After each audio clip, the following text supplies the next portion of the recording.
Hello! Welcome back to the Funk Treatise 5th edition readings of by various people. Excuse me. Today we have Irene Deborah reading pages 251 through 260. Once again, Irene, thank you very much for your readings and your sharing your thoughts. And so, without further ado, let's get into it. My name is Irene Deborah, and I've been assigned to pages 251 to 260. Sean Penalba. This would make for a great stable conversation. I could go on and on about my thoughts on this for quite a bit, but I do in my treatise. But so I don't leave a book of text to summarize. In my opinion, this is quite pessimistically ageist and does not speak for everyone or everything, and is more so an observation of current and past patterns observed and experienced in our nature over time. It is indeed quite common that there is always a natural balance and there is subjectively good forms of progressive perspectives that understand to be the best you. Often, we must be the best we, both optimistically and realistically. The highlighted statement is subjective and objective to change. If actual time and effort were applied universally and not repeatedly taught, convinced, or accepted that things are inherently terrible, then perhaps things would be better. Now that we are So this is a response to the quote that every institution will decay and corrupt itself. Each person, given more power and fewer restraints, will predictably bend the power to suit themselves, and every individual will blind themselves to their own flaws while seeking out the glaring flaws of others. Welcome to the earth. Enjoy your stay. And while this is true for some people, it does not. It suggestingly is not true for everyone. And additionally, it also is not a permanent statement. This description describes the past. The future can change. We don't have to be that way. We can choose to change how things are so that less corruption happens. Though, again, as balance happens, we cannot eliminate these things. We can only choose to um, apply a different balance on life and the universe and everything. increasingly socially connected with technology, we can much more accurately, as a globe of beings, point out what is broken and figure out how to fix it. So, by assisting and being there for each other, things could potentially reach a point where selfishness is more a progressive description of self survival than a possibly overwhelming destructive toxic trait. But again, the but again, that reduces down to how much an individual self cares about reaching that point and starts the circle again, while also still continuing in a line or path.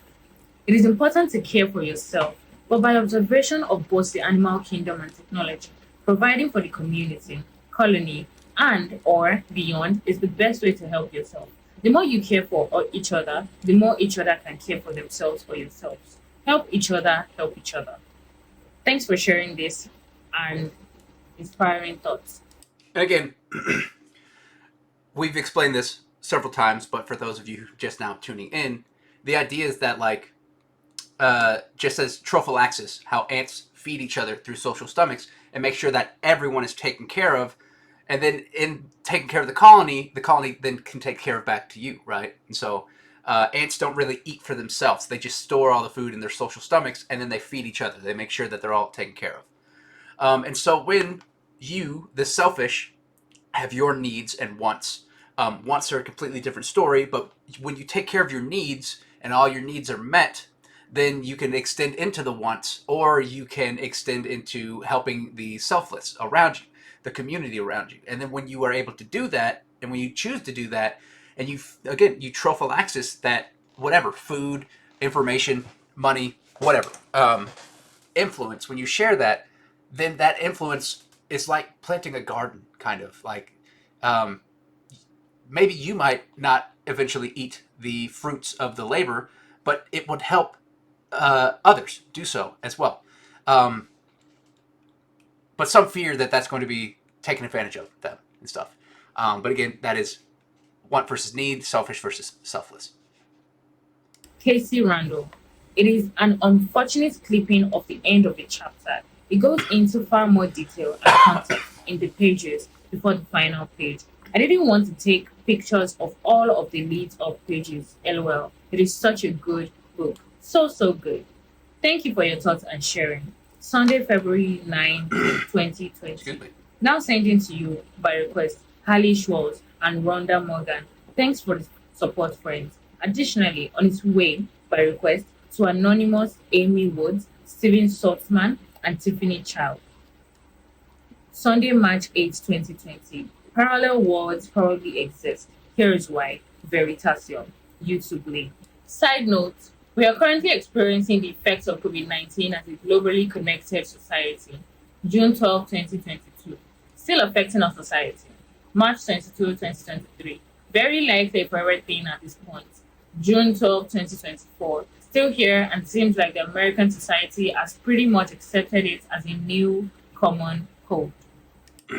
Yeah, it really seems like it's just the new sickness that you get every once in a while. I still see people occasionally testing for COVID and getting COVID, being like, oh, sorry, I have COVID, you know. And this is 2025. That was 5 years ago. And so we are still currently experiencing the effects of COVID-19 as a globally connected society.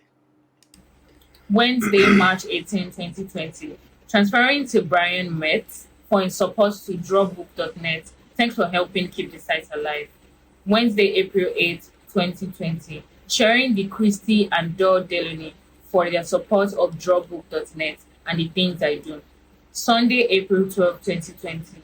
Forwarding to Alicia Whitmer and Belinda Lawani for their support. Monday, June 15, 2020. Bryce's Paradox. YouTube link. The Holy Mountain. Wikipedia link. This film is art. This film is a similar portrait of the phenomenal and reality I have been reporting on and trying to explain the past few years. Where will we take reality and where will it lead us? The past has answers to our future. The future has answers to our past. All life, energy, matter, etc. results in a balance of turbulence, and it takes the sacrifice of the self to provide for the selfless within and without. Mathematically, suffering is a casualty. If the base equation is to suffer and the result is to not suffer, we can never exist within the absolute answer because we are the equation and the answer in constant calculation and superposition. Thursday, July 9, 2020. Oh, it skips a little bit. Excuse me, I'm not sure why my throat is so funny. Mathematically, suffering is a causality.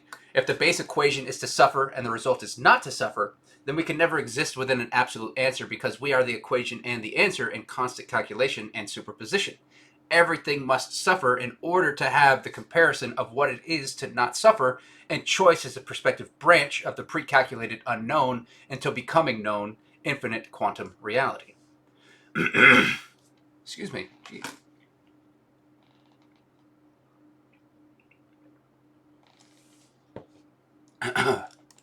A cacophonious, turbulent harmony, an uncomfortably balanced symphony, performed by an orchestra of itself, a collection of ensembles individually. Wednesday, July 15, 2020. Kayoniskita. From the OP language. 1. Crazy life. 2. Crazy life in turmoil. 3. Life out of balance. 4. Life disintegrating. 5. A state of life that calls for another way of living. Saturday, August 1st, 2020. Let's imagine each of us be metaphorically born into a hole of random depth. Some very deep, and some you can just step out of. Additionally, each of us is given a part of a ladder, let's say a 1-foot ladder. These pieces can connect together to form a complete ladder and assist us out of these holes. If those who have climbed outside of the holes or those already born on land who have inherited many ladders, piece over time, lend their pieces to those stuck in deep holes, then collectively they will be able to get every person out and to the surface. Unfortunately, lending your back to someone doesn't guarantee a person's freedom from their hole, as you need many bars or a whole team to give their bars to complete a ladder long enough. And many people don't wear the God-given bars, being used or broken, or potentially never returned, or they expect something in return, perhaps taking the bar from the old person once they have made it out, leaving them with nothing except to be thankful that they are out of the hole, or even indebting them with guilt to now work for them because they perhaps learnt enough pieces or even a whole ladder to get them out of the hole. Some even wait for those in the hole to die so they can use their own collection of ladders to collect another bar.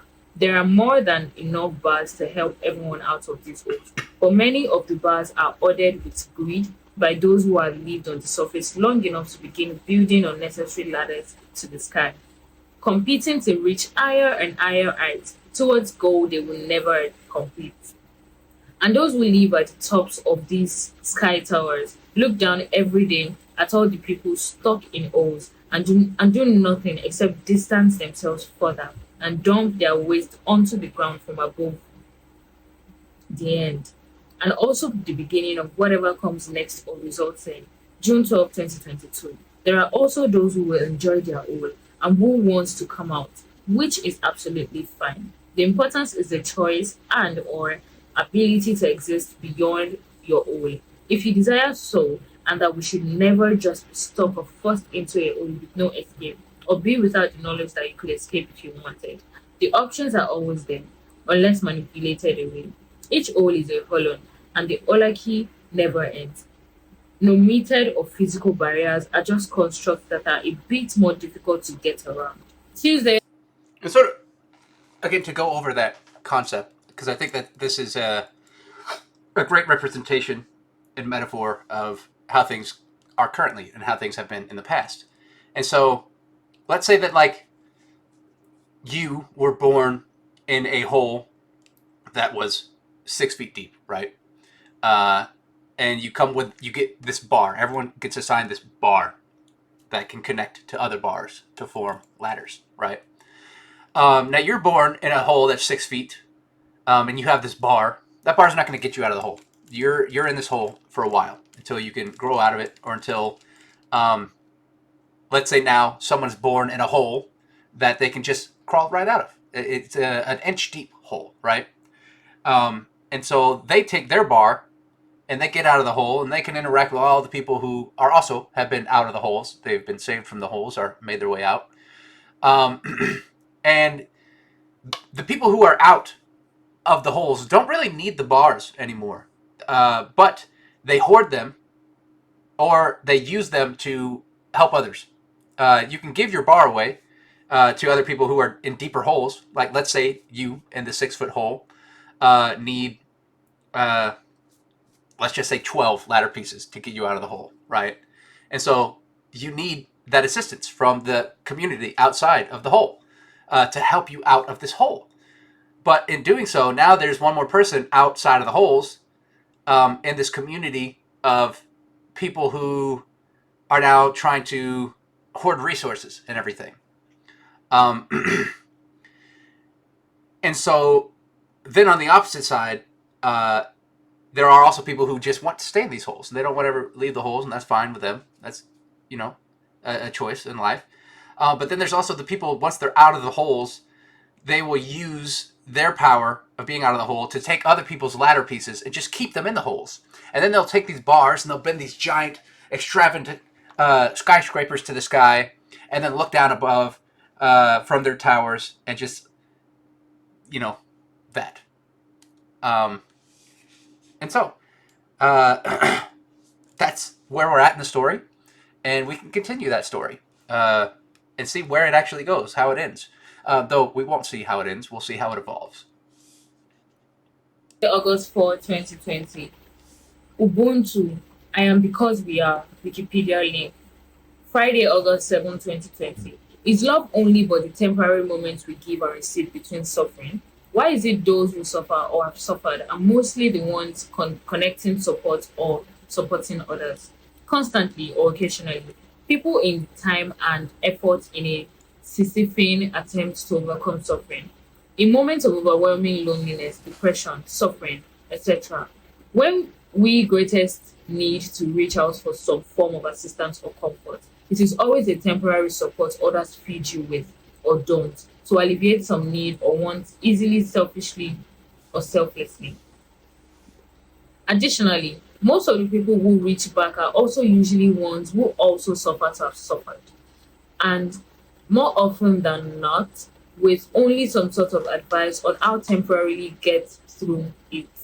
And the revolutions of those moments through time eventually return to you, someone or something else, and success becomes an unreachable illusion or holy mountain. To reference Sisyphus again, the top is seemingly there but unachievable, and even if achieved, it's only temporary relief of suffering. So, what more can you do but live in that suffering and temporary moments of non suffering?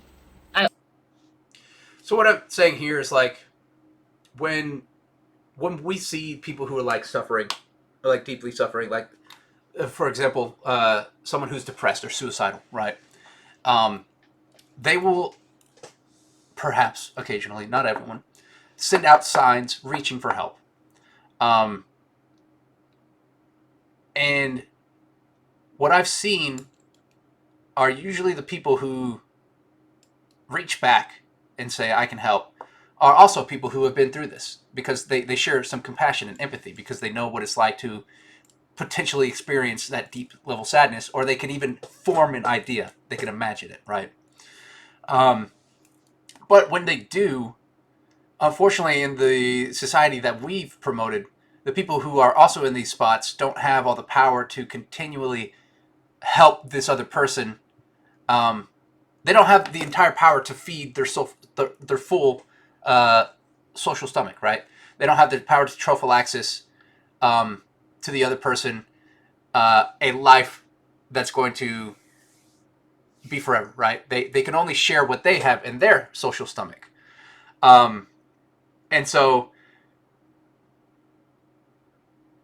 if we had a society where we were each taking care of each other, even if we were to just give a little bit, just 1% each, right?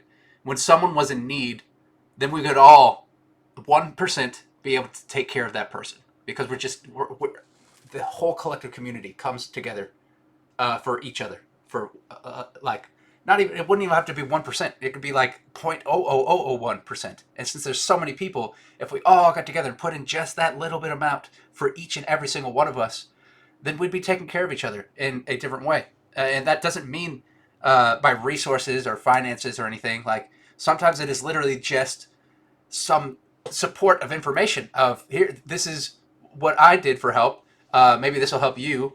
Um, just realized my top button, sub button. Uh, but I think that distracted me. But I think you get what I'm saying of like um,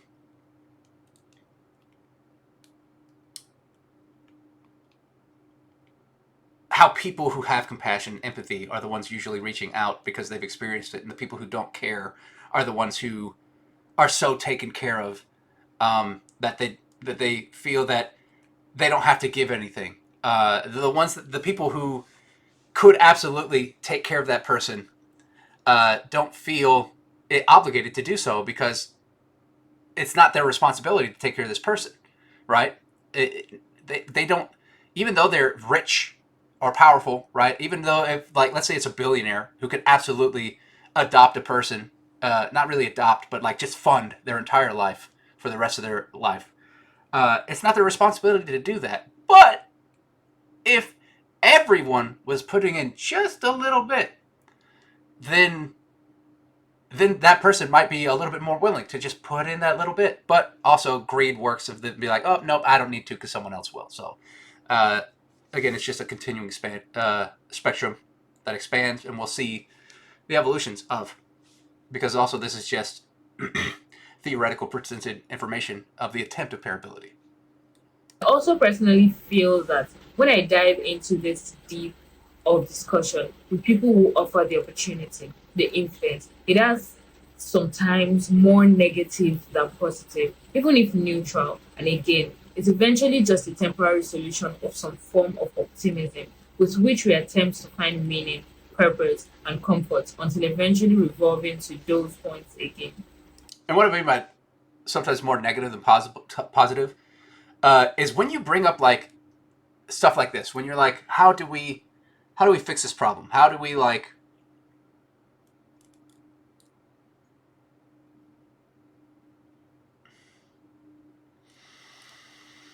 when you're bringing up an idea that challenges temporary norms, that asks people to do a little bit better, uh, sometimes people don't want to hear it. They're like, "You don't tell me how to live my life. I don't need to be better. Um, so fuck you." Which is an opinion, and that is your opinion and everything. But that's what I mean. By, like, for the most part, when you try to bridge these gaps and do something about it, people are either super negative or they're just like, oh well, nothing can really be done, so let's just give up. And that's still a form of negative, though disguised as neutral. Um, and it feeds back into that concept of pushing the paint off. And you can either, when someone's the powers that be are pushing the paint off the table, you can either push back and be like, nope, we're not going to do that, and fight the powers that be, or you can help them push the paint off the table, or you can be the one that stands back and just be like, I don't really care. Yeah, go ahead, push it off. Uh, it's going to happen anyways. But yeah, it's going to happen anyways because you're not doing anything about it. All of this continues in a loop of these moments that we are only able to temporarily alleviate with optimism or love or omission. So, nihilistically, we continuously give each other optimistic temporary meaning and comfort until reaching the point of moodiness. And then again over time, during this moment, attempt to find some other meaning, comfort, or way that justifies a will or solution to keep going. Continuously attempting the struggle of finding, giving, or receiving love in the climb or journey. And that's why I think, for now, my original question holds true that love is the temporary moments we give, receive, feel between suffering that keep us going, and repeats itself in a way that, again, with Sisyphus, you are pushing the same stone up the same hill, and you remain a similar person, though all are constantly changing. So, And this isn't exactly the total definition of love. This is a partial of love. This is a meaning that love can be. as time continues, the stone, hill, and yourself are like the sheep of Cepsus, where old is replaced with new, while they are still the same or similar. They are also not as there is experience within all, and that makes it different while still being a form of same. Just as no man ever steps in the same river twice, for it is not the same river and he is not the same man, but you will still forever be pushing the same stone up the same hill, and you are only able to have moments of temporary hope within the climb until the stone rolls down the hill. Again, you have to keep going by beginning anew. June 13, 2024. Everything at every cerebral moment becoming a yaw of the past and future self. And even if you were able to walk away from the stone, you will still be metaphorically climbing another hill or resting upon it until you are able or willing to continue. Temporary relief is eternal suffering. There is no real solution until morbidly death. When you can exist outside of the climb, but then your influence within life is limited. As great as the future can be, it is also a bit depressing that all we can do is keep going until the next temporary moment. And the variety of suffering we each experience is also so imbalanced that it is frustrating, depending on your level of empathy. I understand that there is purpose to everything, even to suffer. It is just disheartening that the reality we exist in, some choose to allow each other to suffer, and those who can make the most change and provide greater relief are unable to see outside of their privilege and feel little need to offer assistance or attempt great change because things are fine for them. And sadly, those of us who suffer or have suffered rarely reach that level of ability to provide long lasting and impactful change, as there is so much friction against it. And so often, we see those who make it get lost in that privilege. Perhaps it reduces down to our perception and reactions to suffering, as it seems we are able to experience love within our suffering, even if only temporary. For now, it seems all we can do is keep existing, experiencing, and reacting until we don't, and do whatever we can, whenever we can, until we can't. June 12, 2022. We're meeting in the cremation while holding hands with no mission. June 18, 2024. One must suffer through the bad times to be rewarded with the opportunity to experience good times. Both or all are gifts. If you seek help, you will likely find some form of it. If you only seek reception to your complaint, you will likely hear resistance is futile in response. Thursday, August 2020. So what I mean there is like you you're going to have to, since we will experience suffering, and since we will experience non-suffering at spectrums of time in our lives, you have to go through the bad times in order to experience the good times, and you have to experience the good times until the bad times come back. Both of these and all of these things are gifts to you. And if you seek help, you will likely find some form of it. If you reach out, if you truly reach and be like, I'm struggling, I'm suffering, I need some assistance. If you continue to reach, likely you will eventually find something, whether it may be helpful or not, you know.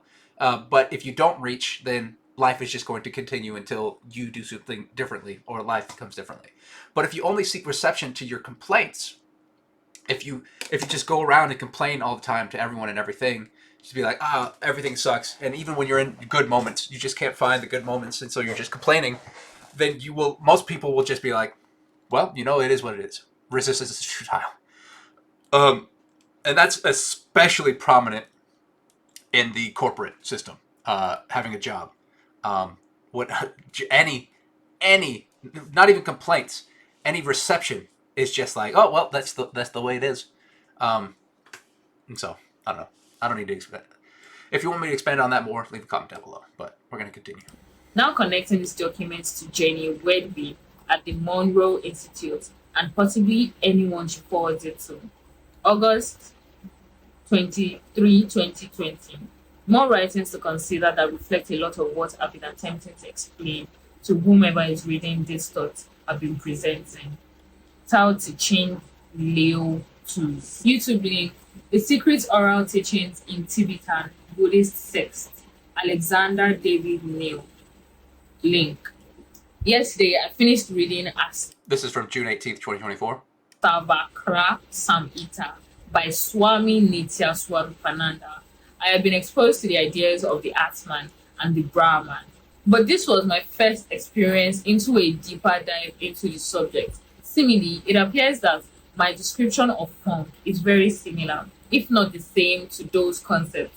Atman, being an individual olon constructed of many olons, that is, your body and the cells to the atoms and beyond. It is constructed of the Brahman, being the infinite Olaki, and all and everything, the true self. With my So again, to explain that, the Atman is yourself, essentially. You are a full holon of everything that constructs you, all the atoms, all the cells, everything. And then the Brahman is the idea of the funk, this construct that contains everything and anything. And so it's very, very similar to funk ideas.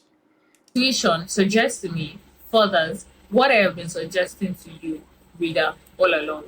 That is, as I continue or have continued my investigation into funk, that it is or has been guiding me or us and revealing itself to me or us across time in order to further understand it myself or ourselves, and to be able to translate the information that I find to others on similar journeys in the future.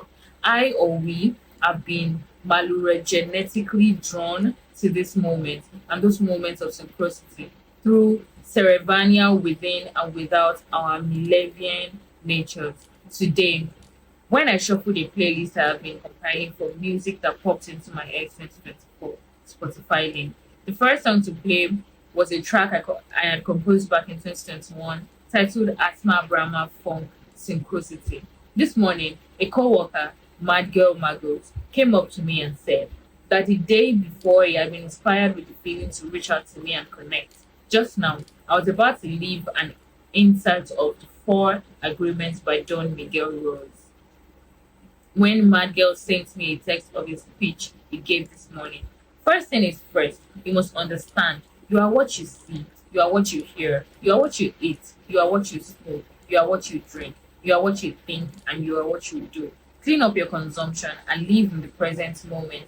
And where and see where that takes you. Be present in adversity, for after every terrifying thunderstorm awaits the serenity of a rainbow. Take care of yourself. Everything needs maintenance and attention. A professional is a professional in all aspects of life, in every moment of planning and execution. Stand with God and faith. This inspired me to call him and ask what moved him to send me that message. At that very moment, that it led to a very connected conversation of ideas that I've presented over the last several pages and past synchronicities, leading to more present synchronicities. Mag, if you're reading this now, love your brother. Excerpt from It says the funk provides. One thing I did want to say was, as I said right here, back in 2021, I composed a song called Atman Brahmin Funk, and that was around like I I had when I was trying to come up with a title for that piece, I was googling like things, not googling, but like the topics that I was meditating on and researching and everything for the funk led me to Atman and Brahman, and I was like, wow, these things are very, very unique, and I see how they kind of resonate and reflect to my ideas of funk and everything. And I dived in a little bit, but I didn't really extend that. I dived in enough to where I kind of semi understood it, but I wasn't really ready to fully comprehend it. And then 3 years later, I started reading it during. I had a jury summons duty, and so I had jury duty for 3 days, and I brought this book, the Astavakra Samhita, which I believe was requested to me through a podcast, though I do not remember which one. Um, and I found it very intriguing. Um, Again, a lot of its ideas and concepts, again, with the Atman and Brahman, were very funk related. And so the concept of funk is really this branching between uh, Eastern and Western religions and ideologies, um, but with a deeper emphasis on parability. Though many religions and ideologies also attempt to teach parability, but in different words and in different ways, in different spectrums. But that just goes to show you that sometimes in life you may be exposed to something, but you're just not ready for that lesson yet. You're not ready to fully comprehend it, and it just might take time. But the funk has its way of dipping your toes in without you even realizing it sometimes. Whether you realize it or not, it dips your toes in so that when you get to these moments, you're just a little bit more ready for it. And that's, again, another concept that we've been talking about throughout this is the strengthening of yourself and bettering yourself so that when you reach each and every one of these moments, you're just a little bit more prepared for how you're going to react yourself and whether you are able to then interpret this information or not. the Four Agreements by Don Miguel Ruiz. 3,000 years ago, there was a human just like you and me who lived near a city surrounded by mountains. The human was studying to become a medicine man to learn the knowledge of his ancestors, but he didn't completely agree with everything he was learning. In his heart, he felt there must be something more. One day, as he slept in a cave, he dreamed that he saw his own body sleeping. He came out of the cave in the night of a new moon. The sky was clear, and he could see millions of stars. Then, something happened inside of him that transformed his life forever. He looked at his hands, he felt his body, and he heard his own voice say, I am made of light, I am made of stars. He looked at the stars again, and he realized that it is not the stars that create light, but rather light that creates the stars. Everything is made of light, he said, and the space in between isn't empty. And he knew that everything that exists in one living being, and that light is a messenger of life, but it is alive and contains all information. Then he realized that although it was made of stars, it was not those stars. I am in between the stars, he thought. So he called the stars the tonal, and the light between the stars the nagual. And he knew that what created the harmony and space between the two is life or intent. Without life, the tonal and the nagual could not exist. Life is the force of the absolute, the supreme, the creator who creates everything. This is what he discovered. Everything in existence is a manifestation of the one living being we call God. Everything is God, and he came to the conclusion that human perception is merely light receiving light. He also saw that matter is a mirror. Everything is a mirror that reflects light and creates images of that light. And the world of illusion, the dream, is just like smoke, which doesn't allow us to see what really is just like smoke, which doesn't allow us to see what we really are. The real us is pure love, pure light, he said. This realization changed his life. Once he knew what he really was, he looked around at other humans and the rest of the nature and was amazed at what he saw. He saw himself in everything, in every human, in every animal, in every tree, in every water, in the rain, in the clouds, in the earth. And he saw that life makes the tonal and the nagual in different ways to create billions of manifestations of life. In those few moments, he comprehended everything. He was very excited and his heart was filled with peace. He could hardly wait to tell people what he had discovered. But there were no words to explain it. He tried to tell others, but they could not understand. They could see that he had changed, that something beautiful was radiating from his eyes and his voice. They noticed that he no longer had judgment about anything or anyone. He was no longer like anyone else. That description resonates with me on when I had my parability moment during meditation. That I was just very excited, and that my heart was filled with this peace that had just been awakened to me. And I could hardly wait to tell people this experience and what I had understood, but the words just weren't there yet to fully explain it. And I'm still forming that. You're experiencing that evolution right now. Um, but I also really resonate with this. I highly suggest the Four Agreements. It's a very short read. He could understand everyone very well, but no one could understand him. They believed that he was an incarnation of God, and he smiled when he heard this and he said, "It is true, I am God, but you are also God. We are the same, you and I. We are the images of light. We are God." But still, the people didn't understand him. They had discovered that he was a mirror for the rest of the people, a mirror in which he could see himself. Everyone is a mirror, he said. He saw himself in everyone, but nobody saw him as themselves. And he realized that everyone was dreaming, but without awareness, without knowing what they really are. They couldn't see him as themselves because there was a wall of fog or smoke between the mirrors. And that wall of fog was made of the interpretation of images of light, the dream of humans. Then he knew that he would soon forget all that he had learned. He wanted to remember all the visions he had had. So he decided to call himself the smoky mirror so that he would always know that the matter is a mirror and the smoke in between is what keeps us from knowing what we are. He said, "I am the smoky mirror because I am looking at myself in all of you." But we don't recognize each other because of the smoke in between us. The smoke is the dream, and the mirror is you, the dreamer.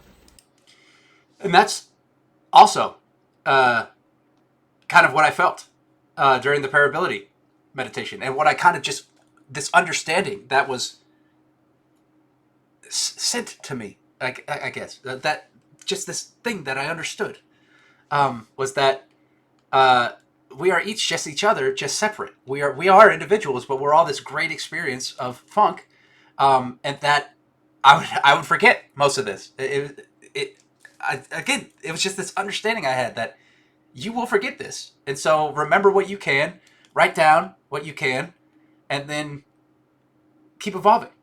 Uh, because it didn't tell me this, but this smoky mirror. Um, and so stumbling upon this, I believe this was last year. Um, yeah, 2024, June 8th. A little bit after I had read the Four Agreements.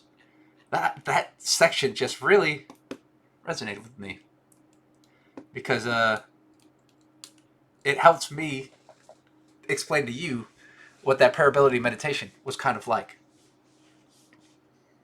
This is all very similar to what I've been describing to you. How the funk reveals itself to us, how the Atman is a smoky mirror to the Brahman. We are all God, we are all Brahman, we are all funk. Refer back to the page, refer back to the image on page 239. So let's go back to 239 and refer back to the image. Right there. And it is the rules for being human handed down from ancient Sanskrit. You will receive a body. You will learn lessons. There are no mistakes, only lessons. A lesson will be repeated until it is learned. Learning lessons does not end. There is no better than here. Others are merely mirrors of you. What you make of your life is up to you. Life is exactly what you think it is. Your answers lie inside you. You will forget all of this, and you can remember it whenever you want. And that was put in there in 2019. All right, gotta scroll back down to where I was. There we go. Predicted to be bad weather tomorrow. So I went outside to move my car into the driveway, and somehow, while the screen was turned off, in a very loose fitting athletic short pocket, Atman Brahma funk began playing from my phone. Tuesday, That was a wild moment of synchronicity, right there. I had just like written all of this section here, including the quote, talking about the Asravakra Samhita, including the quote from Mag, talking about the four agreements, and then I was like, okay, I need to go move my car into the driveway because when it rains, sometimes it floods, and I don't want to lose my car to flooding again. And so when I went out and sat in the car, um, my phone just started playing the Atman Brahman funk after writing all about the Atman and the Brahman, and that's like because like there's no way that my phone in my pocket has ever done that before. It's never because it was off, and so there was nothing for it to touch or anything. Like you have to unlock it with my thumbprint or a code to open it. There's no way to just hit play on a thing, but also the fact that whatever it did play, whatever playlist that it played, again, that was the first track to come up, and that that's that's synchronicity right there. That's the funk provides like it, and I'm sure that you have your own opinion on that, but that moment was just one of those moments, one of those strong funk moments that I always hope to share in the treatise, and that was definitely one. August 25, 2020. Some video discussions to consider. The fog. Videos relating to YouTube link. Clean Irwin. Scientific clues that we're living in the Matrix. YouTube link. Emergency theory overview. Parts 1 to 6. YouTube link. Isaac Bentov from the Atoms to Cosmos. YouTube link. Saturday, August 29, 2020. Spotify link. Wikipedia link. I am you and you are me, and we are everything all together. But at this exact point of time, in our quantum equation and state, we are meeting and interacting across space time at this exact moment, both on Saturday, August 29, 22:54:07 p.m. And at whatever point in the future that you exist to be reading this right now, hello from the other side. Keep going, go deeper, exist and investigate and experience your exponential and scientific experience until we meet again at the next point in time, at each other or someone or something else. Every fiber of the universe and beyond branches out in every direction imaginable and unimaginable, even interdimensionally, across time, space, consciousness, and beyond. Your point current comprehensions until the quantum state appears in the expansion of the equation and the version of its now self also does or doesn't. Uh, Also, just this talking about like how um, we are everything, right? And go deeper. We are each other. Every fiber of the universe, all that jazz and everything. Um, the insert that I put in 2024, talking about that we just talked about the Ashrafaka Samhita, the Atman Brahman, and the four agreements. That insert, from what I've been doing with the most previous like few inserts, I'll save them up so that I can all put them in at the same location during a specific time when I'm doing a updated uh, edition. Um, And what I've been doing lately is I don't really know where to put them in the treatise, so I kind of let fate decide, and I'll pull up a random number generator, and I'll plug in uh, the pages 1 through 308 at this moment, and then I'll hit it, and then it gave me was page 259, and so I put it there on page 259, and so that's why that insert is right there at that time. Not all the inserts are built that way. A lot of them are as I'm like re-going through editing, but when I do like full inserts like that, some of them are just where should I put this?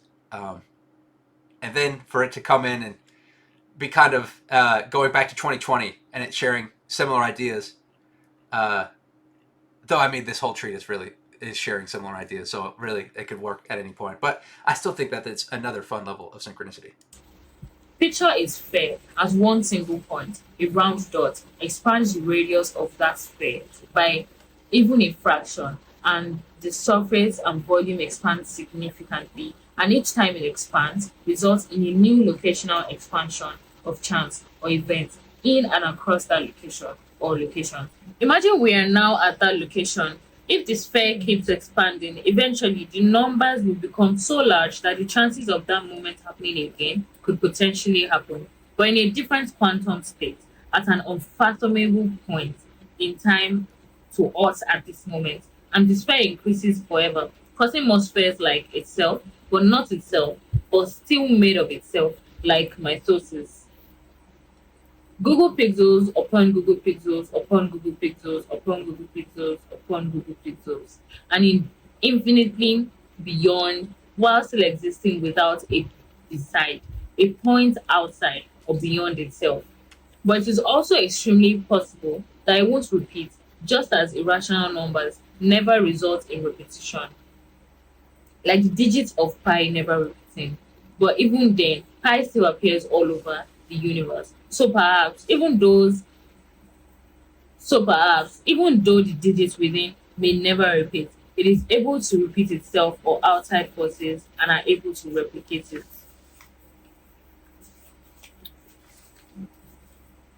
We experience and recognize the familiar because we exist within a reality and perception of it. And even if when we experience the unfamiliar, it then becomes familiar or is able to, your current being and the future around and beyond it, directly and indirectly, we are able to teach or communicate with each other the information that we've gathered along the way until eventually, with time, our current physical containers expire, dissolve, reduce, entropy, etc., physically and metaphysically, across eons and eons into further than a Planck unit of Planck's unit, beyond manhood, where funk become a cerebral unit, until those pieces bond or repel with another distant particle, wave or beyond, and form some other bond, resulting in anything and everything via cause and effect. Every action has an equal and opposite reaction, as well as tangential, parallel, adjacent, internal, external, and beyond. Beyond microscopic and quantum intersecting wavelengths. Imagine looking through a telescope and seeing the past and present, and further and future, much like we do with planets, suns, and stars, in that we only see their past in that we only see their past selves through time and space, and how they exist within the future of our futures, though we are witnessing the past within the present. I've described a lot of this to you before amongst the previous pages, but now, with more information and experience that you have now also experienced in your own perspective and reality, and everything will continue doing that. And I will continue documenting the following results until I'm able and it reaches whomever is reading this now. This continuous information will always reach to another at a gain this point, and then through the next, whether directly or indirectly, through some form of influence or knowledge. And to you reading this in the future, all this information is now summed up and collected here, or I or you are still searching for forever, unknowing of it, and expanding and summarizing this information and more for you to more quickly dissect and expand from yourself. And now you are choosing what to do or not to do. But no matter the action you take, you have done it. are doing it as your current quantum observed state, and then resulting in the next influence state of being and existence. I wonder where you or will you Oh, let's skip. Influence state of being in existence. You are like the light of the sun on its way to Earth, except you are the light of yourself traveling through space and time in all direction. I wonder where you and we will end up. end up, and what will become of us, upon who, what, when, where, why, and how do we cast light or shadow, and what becomes of it. Now, why I'm not explaining these past two paragraphs is because, just like I said here in the second one, I've described a lot of this for you in these previous pages and everything. And normally, since some of you are just not tuning in, I would do that here and now. But I think at this point, whether you are just tuning in or if you've been following with us the whole time, you should understand that a little bit more already at this point. And if not, just keep going. Read it again. Now that you have a base level, you have that spark, that hint. You can continue building from it because maybe you're not ready to understand it yet, and that's why it kind of repeats until you learn the lesson. So knowing that, I again at this point, until perhaps further, notice beyond knowing lead us to partner together and witness the resulting effects together. And again, this is where you come in. You are now in partial control of a division of the future, your future, our future, both existing simultaneously inside and outside of your and our control. Until whenever reading or perceiving this information evolves to prove otherwise, through an advanced result of all the time that has passed since Sunday, August 30, 12:52 a.m. and before it, together we are to form, and you possibly very likely could have a greater awareness or understand all this much more than I do at this point. And I find that incredible. That is the timeline I aim to continue to attempt to inspire or influence something greater than or similar to what I find admiration for or see hope within, like yourself, someone or something wanting to. In page 251, I'm gonna finish that thought. Someone or something else wanting to understand these questions and see further answers. Congratulations again on reaching this point of insurmountable odds and probability. And so again, here's me just requesting parability and congratulating us for reaching this point. Because who knows? Maybe you are someone who knows more than I do and are able to reach back and share this information. Hopefully I'm still around for you to do so, but even when I'm not, that idea still excites me, that continued evolution. All right, let's hear what Irene has to say about what she read. Sean Penable's thought gave a nuanced view of personal growth and its relationship with collective well being. By acknowledging this view of both individual and communal needs, we can work towards a society that supports the environment and everyone to thrive. Sean also made emphasis on technology's role in facilitating global connection and problem solving, and that is relevant to today's interconnected world. Generally, the view promotes a healthy relationship between self care and community support. In page 254, the page basically acknowledges the ubiquity of suffering and the limitations of love and support. However, it proceeds to highlight the importance of human connection and the role of love in helping us cope with suffering. As nihilistic as this may sound, it encourages empathy, self awareness, and the recognition of shared struggles.